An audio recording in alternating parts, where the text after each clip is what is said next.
Bismillahirrahmanirrahim. Assalamu alaikum everyone. Welcome to Mind Meets Biology 360, where curious minds master biology. We have started the chapter 1 of FSC biology, first year biology, that is cell structure and function. We have started the topic techniques used in cell biology. ये techniques हमने पढ़ा था कि हम cell की isolation के लिए, cell के डिफरेंट कंपोनेंट्स के आइसोलेशन और सेल डीप स्टडी या एग्जामिनेशन के लिए हम यूज करते हैं। इसमें हमने 3 टेक्निक्स पढ़ ली हैं अभी तक। इसमें माइक्रोस्कोपी, स्कैनिंग और सेंट्रीफ्यूगेशन और सेल्फ फ्रैक्शनेशन हमने पढ़ लिए हैं। अगर आपने वो टॉपिक्स नहीं देखे तो लास्ट जो हमने अपलोड किए हुए हैं ये लेक्चर वीडियोस, तो आप उसमें देख सकते हैं। Today we will study tissue culture. Tissue culture की डेफिनेशन क्या होगी? तो ये टिश्यू कल्चर हम पहले बोल सकते हैं कि tissue, what is tissue? Tissue culture is derived from 2 words, that is tissue and culture. Tissue, as we all know, that tissue is a group of cells, same or different cells, group of same or different cells, different cells which perform a particular function is called as tissue. और culture means grow या growth, ठीक है? तो इसका मतलब हुआ tissue culture means to grow tissues, right? Now coming towards the definition of tissue culture. Tissue culture is a technique in which we take a tissue from a desirable plant and grow it on a sterile nutrient medium in vitro. In vitro means any under lab conditions, under specific lab conditions to get new plantlets, ठीक है? यानी इसका क्या मतलब हुआ कि हम desirable plants, यानी ऐसे प्लांट से जैसे सपोज हमें अगर कोई गुआवा प्लांट पसंद आया है कि इसका फ्रूट जो है वो स्वीट भी है, इसमें डिजायरेबल कैरेक्टर्स और भी हैं, तो सपोज हमें ये प्लांट पसंद आया है तो हम क्या करेंगे, हम इससे एक टिश्यू ले लेंगे, ठीक है, और उसे स्टेराइल न्यूट्रिएंट मीडियम में ग्रो करेंगे in vitro. In vitro means under lab conditions, ठीक है। तो इन वीवो अगर लिविंग सेल होता, प्लांट के अंदर ही होता, कोई लिविंग सेल होता तो हम इन वीवो वर्ड यूज करते हैं। यहाँ पे इन विट्रो यानी under the lab condition to get new plantlets, ठीक है। Apparatus which is used to perform the technique of tissue culture, it includes apparatus में फर्स्ट देखें cell culture hood. Cell culture hood is also called as laminar flow hood और biosafety cabinet। ये क्या होता है कि ये एक चैम्बर होता है, एक सेफ चैम्बर होता है, ये एक रूम होता है जिसमें जो एक्सपेरिमेंटर होता है वो आउटसाइड द चैम्बर बैठा होता है और अपने एक्सपेरिमेंट्स जो है एक आउटलेट या एक होल के जरिए अपने हैंड जिसने अंदर किए हुए होते हैं और एक्सपेरिमेंट परफॉर्म किया कर रहा होता है। ये एक मिरर का बना हुआ, एक ग्लास का बना हुआ एक सेफ चैम्बर होता है जिसके अंदर एक्सपेरिमेंटर एक्सपेरिमेंट्स परफॉर्म करता है। तो हमें सबसे पहले ये चाहिए होगा, इंक्यूबेटर हमें चाहिए होगा। इंक्यूबेटर हमें क्यों चाहिए होता है? क्योंकि इसमें हम CO2 की कॉन्सेंट्रेशन, ऑक्सीजन, लाइट वगैरह हम खुद ही कंट्रोल रख सकते हैं। अब इंक्यूबेटर है क्या? सपोज जैसे आप लोगों ने हॉस्पिटल में, नर्सरीज में देखा होगा कि जो प्री मेच्योर बच्चे जो होते हैं उसे हम कहते हैं कि शीशे में डाल दिया गया, तो वो शीशा दरअसल एक इंक्यूबेटर होता है। तो प्लांट्स के लिए जो इंक्यूबेटर होगा इसमें हम CO2, ऑक्सीजन, लाइट वगैरह की कंसंट्रेशन हम कंट्रोल रखेंगे। वाटर बाथ हम यूज करेंगे। वाटर बाथ एक ऐसी मशीन है जिसमें हम वाटर को वार्म रखते हैं एट 37 डिग्री C, ठीक है। सपोज अगर हमें ड्यूरिंग द रिएक्शन या during the growth process, tissue culture process, अगर हमें वार्म वाटर चाहिए तो हम या हमें कोई ऐसा रिएक्शन परफॉर्म करना हो जिसमें वार्म वाटर की हमें जरूरत हो तो हमें वाटर बाथ का यूज करना होगा। सेंट्रीफ्यूज मशीन हम यूज करेंगे। Centrifuge machine is required for cleaning the tissue, ठीक है। सेंट्रीफ्यूज मशीन भी आप लोगों ने लेब्स में अक्सर देखी होंगी। सेंट्रीफ्यूगेशन के बारे में हमने पढ़ा भी और लैब में आपने अक्सर देखी होंगी जिस तरह हम लोग जो ये ब्लड से सीरम वगैरह एक्सट्रैक्ट करते हैं। तो सेंट्रीफ्यूज मशीन हम लोग यूज करेंगे टिश्यू को डिफरेंट कंपोनेंट्स में या स्मॉल कंपोनेंट्स में डिवाइड करने के लिए या for cleaning of the sample tissue, ठीक है। रेफ्रिजरेटर एंड फ्रीजर यूज करेंगे। अगर हमें 2 to 8 डिग्री C टेम्परेचर चाहिए तो हम रेफ्रिजरेटर यूज करेंगे, और अगर इससे कम टेम्परेचर, अगर फ्रीजिंग टेम्परेचर चाहिए -20 डिग्री C तक, तो हम फ्रीजर का यूज करेंगे। सेल काउंटर मीन्स यानी एक ऐसी मशीन होती है which counts the cell present in the sample tissue. जो सैंपल टिश्यू हमने जो लिया है वो उसमें सेल्स काउंट करेगी ये cell counter machine. Liquid nitrogen freezer और क्रायो स्टोरेज कंटेनर. हमें अगर अब टिश्यू कल्चर के लिए बहुत लो टेम्परेचर अगर चाहिए, अगर -200 डिग्री सी तक, तो हम लिक्विड नाइट्रोजन फ्रीजर, हम क्रायो स्टोरेज कंटेनर यूज करेंगे. इन्वर्टेड माइक्रोस्कोप यूज करेंगे. इन्वर्टेड माइक्रोस्कोप इस लेवल पे आप लोग इतना ही समझ लें कि इन्वर्टेड माइक्रोस्कोप ऐसा होता है कि जैसे नॉर्मल माइक्रोस्कोप में आई पीस ऊपर होता है, अपर साइड पे होता है, और जो ऑब्जेक्टिव लेंस होता है वो नीचे साइड पे होता है, डाउनवर्ड होता है. इसके अंदर हम सैंपल देखते हैं. तो जो इन्वर्टेड माइक्रोस्कोप है इसमें ऑब्जेक्टिव लेंस ऊपर होते हैं और जो आई पीस लेंस का पोर्शन होता है वो नीचे होता है. इस वजह से इसे इन्वर्टेड बोलते हैं. स्टेरिलाइजर यूज करेंगे. सपोज हमारे पास जो ऑटोक्लेव है, हमें अगर पेट्री डिशेस वगैरह या इनोकुलेशन प्लेट्स वगैरह अगर हमने स्टेरिलाइज करनी हो, इससे माइक्रो ऑर्गेनिज्म वगैरह रिमूव करने हो, जर्म्स वगैरह रिमूव करने हो, तो हम स्टेरिलाइजर या ऑटोक्लेव मशीन हम यूज करते हैं. This was all about the apparatus used in tissue culture.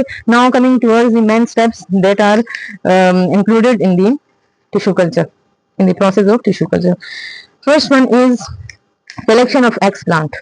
Explant means यानी हमारे पास जो डिजायरेबल प्लांट है, ऐसा प्लांट है जो कि हम चाहते हैं कि इसकी कॉपीज हम बनाएं, इसके हम रिप्लिकास बनाएं. तो हमारा एक डिजायरेबल प्लांट है, हम चाहते हैं, हमारी विश है कि ये आगे भी इसकी पॉपुलेशन ज्यादा हो. तो हम क्या करेंगे, हम एक एक्सप्लांट लेंगे. एक्सप्लांट क्या होगा, हम एक्सप्लांट लेंगे. एक प्लांट से वो वाला रीजन लेंगे जो कि मेरिस्टेमेटिक रीजन हो, मींस यानी हेल्दी और एक्टिवली डिवाइडिंग रीजन हो. तो plant, suppose this is the plant.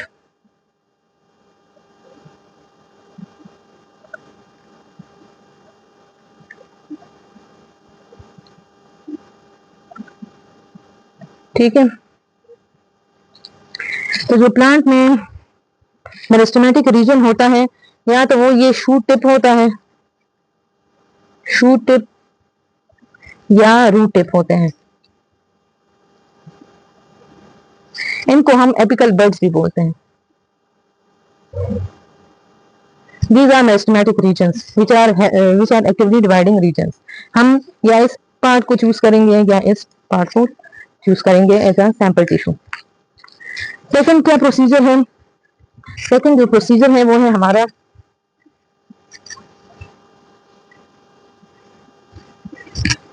Second procedure हमारे पास क्या है, स्टेरिलाइजेशन. सपोज हमने इस प्लांट का, हमने ये एक्स प्लांट का हमने टिश्यू ले लिया, तो अब हम इस टिश्यू को क्या करेंगे, स्टेरिलाइज करेंगे.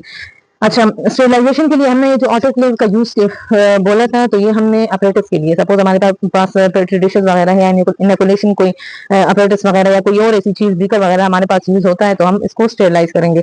अच्छा, प्लांट्स चूंकि टिश्यूज हैं, टिश्यू हम लेंगे तो टिश्यू को हम डायरेक्ट स्टेरिलाइजेशन मशीन में या स्टेरिलाइजर में या ऑटोक्लेव मशीन में हम नहीं डाल सकते, क्योंकि वो तो डैमेज हो जाएगा. तो हम क्या करते हैं, हम इसको स्टेरिलाइज करेंगे with ethanol.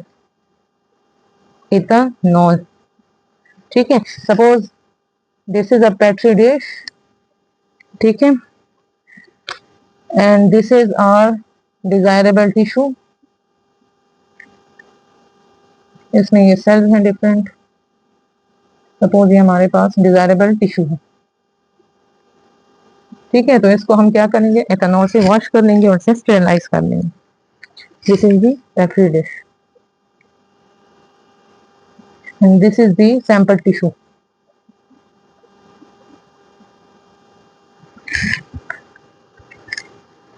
Right, now coming towards the culture medium. अब सपोज हमने ये प्लांट सैंपल टिश्यू हमने ले लिया, अब इसको फीड की जरूरत है, न्यूट्रिएंट्स की जरूरत है. तो हम क्या करेंगे, हम इसके लिए अब न्यूट्रिएंट मीडियम रेडी करेंगे. हम क्या करेंगे कि एक दूसरा पेट्री डिश हम लेंगे, स्टेरिलाइज्ड पेट्री डिश हम एक लेंगे, उसमें हम मीडिया डालेंगे.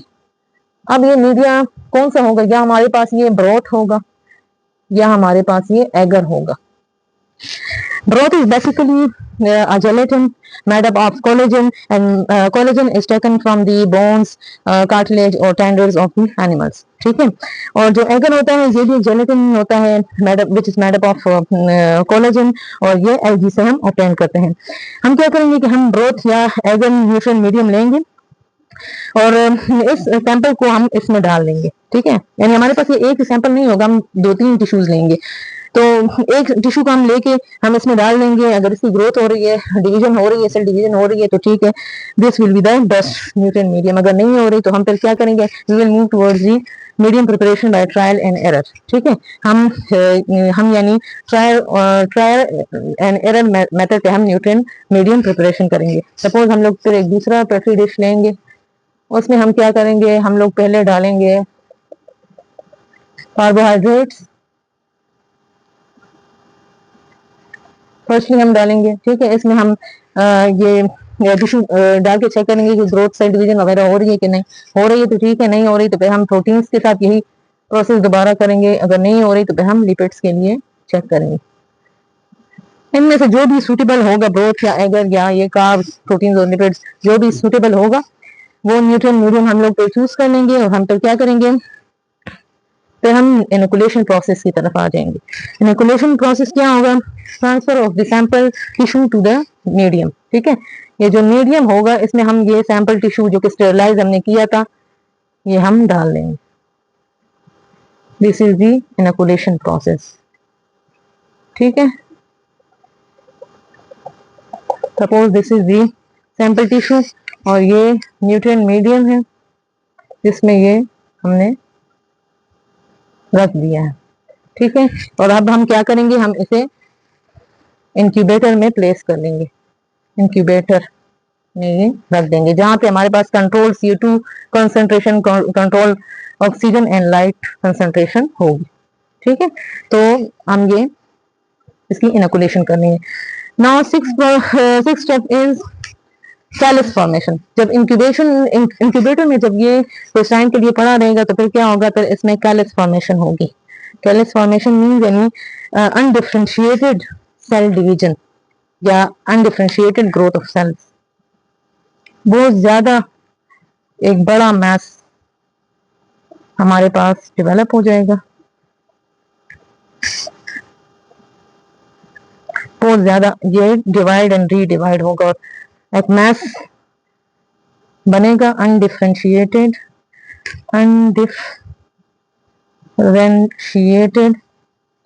mass of cells which is called as callus formation हो जाएगी। ठीक है, अब क्या होगा, अब जब यहाँ पे कैलस फॉर्मेशन हो गई है, अब हम क्या करेंगे कि हम इस कैलस को एक ऐसे पेट्री डिश में मूव करेंगे जहां पे हम वही न्यूट्रिएंट डाल देंगे और उस न्यूट्रिएंट में हम हाई साइटोकाइनिन और लो ऑक्सीजन कंसंट्रेशन रखेंगे। ठीक है, यानी ये कैलस तो है, ये कैलस जो है ये यहाँ पे मौजूद है, यहाँ पे शूट फॉर्मेशन होगी। ठीक है,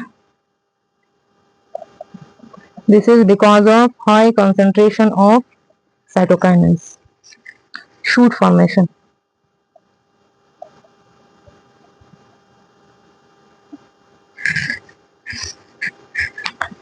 This is the step which include the shoot formation.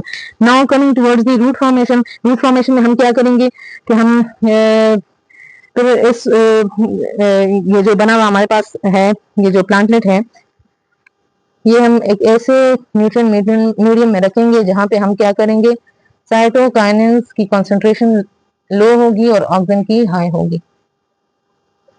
And as you know that के oxygen promotes the root formation. ठीक है, तो फिर ये क्या करेगा कि ऑक्सीजन हमारे पास रूट फॉर्मेशन करेगा। शूट तो ऑलरेडी ये कर चुका है साइटोकाइनिन इससे पहले वाले स्टेप में, और यहाँ पे ऑक्सीजन हमारे पास रूट फॉर्मेशन करेगा। ठीक है, यहाँ पे वही न्यूट्रिएंट वगैरह सारे मौजूद है। ठीक है, now ninth and the last step of the tissue culture is the deflasking and hardening. Means in deflasking यानी इसको हम डिपोर्ट करेंगे, यानी ये जो जहाँ पेट्री डिश में रखा हुआ है तो इसे हम निकाल के एक पॉट में शिफ्ट करेंगे और वहां पे ये हार्ड हो जाएगा। एक पॉट है हमारे पास जिसे हम उर्दू में गमला बोलते हैं, ठीक है। इसमें इस प्लांट को हम लोग प्लेस करेंगे, शूट है और यहाँ पे इसके नीचे रूट्स हैं, ठीक है। हमने डिफ्लास्ट कर लिया। अब इनिशियली हम क्या करेंगे कि हम इसको लो लाइट कंसंट्रेशन में रखेंगे और लो वाटर एंड ह्यूमिडिटी में रखेंगे, क्योंकि अगर हमने इसको डायरेक्ट सन में रखा तो क्या होगा कि ये ट्रांसपैरेशन का प्रोसेस करेगा, और क्योंकि इस पे वैक्सी क्यूटिकल नहीं है, क्यूटिकल क्या होता है, ये लीफ के ऊपर प्रेजेंट होता है जो कि वैक्सी होता है और जो कि ट्रांसपैरेशन को लो करता है, ठीक है। तो अब अगर चूंकि ये प्लांटलेट था इनिशियली और इसमें वैक्सी क्यूटिकल नहीं डेवलप हुआ, तो इसको हम initially low concentration of light और वाटर रखेंगे कि ये क्या हो, ये अपने ऊपर क्यूटिकल डेवलप करके हार्ड बन जाए, ठीक है। once it is hardened then we will shift it to the soil, ठीक है। जब ये एक दफा थोड़ा सा हार्ड हो जाए, इस पर क्यूटिकल डेवलप हो जाए, तो फिर क्या होगा कि हम इसको ट्रांसफर करेंगे टू द सॉइल, जहाँ पे ये नॉर्मल अपना ट्रांसपायरेशन और डिफरेंट प्रोसेसेस करेगा, ठीक है। तो ये जो थे ये डिफरेंट स्टेप्स थे, मेन स्टेप्स थे ऑफ टिश्यू कल्चर।